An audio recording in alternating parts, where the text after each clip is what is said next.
Jace, alongside an unconscious Hayden, Popa, and Geoffrey landed right back down in room 406, and everything was where they left it. The same papers occupied the circle table, the window between the kitchen and the far bed still had, "Jace was here," written on the glass. Everything was fine. After a couple hours, and progressing into a long rest, Popa and Hayden regained consciousness and asked Jace what had happened. Jace detailed how they defeated Smith Jones and Fuzzly, and the party discussed what would be done with Geoffrey, now that he'd been brought back to room 406 at the Franklin. He was still out cold, and it didn't take much of a medicine check to know it'd be at least the entire night before he was strong enough to talk, so they left him to sleep in the bed against the wall. After taking the night to recover, Hayden, Jace, and Popa agreed to return to room 101 and visit Haven once more, in order to acquire better equipment for Jace and to check in on their friends. Once morning rolled around, they departed. After leaving Geoffrey and walking down to the first floor, they passed through the familiar mirror-like substance in room 101's doorway.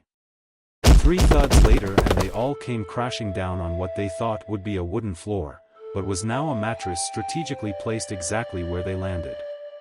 They took in the smell of fresh ale and bread, and saw the thin strip of sunlight poking through the drawn curtains of the Amish-looking room. Hayden took Jace by the arm, and with a "trust me," brought him to the window. As he drew the curtain, they beheld the sprawling countryside of Haven, with the tall grass methodically flowing with the wind and the few animals prancing through the waving blades. As Jace's jaw dropped in awe and wonder, Hayden's gaze took a more serious fixation beyond the countryside. At the center of the island the blue castle still stood, and Hayden couldn't help but remember the trauma.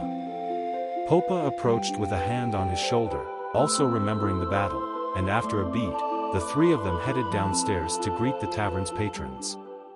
Upon exiting the room, the place immediately sounded crowded, as the familiar sounds of dwarvish songs and clanging of glassware hit their ears.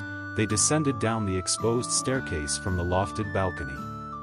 When they examined the room, they noticed a familiar, blue furball with a brown jacket spinning and twirling through the crowd with 2 trays on either of his hands, serving drinks. After all they'd been through, it was damn good to see Simon again. After excitedly greeting the crew and introducing himself to Jace, Simon cleared 3 spaces at the bar to pour drinks for them and catch up.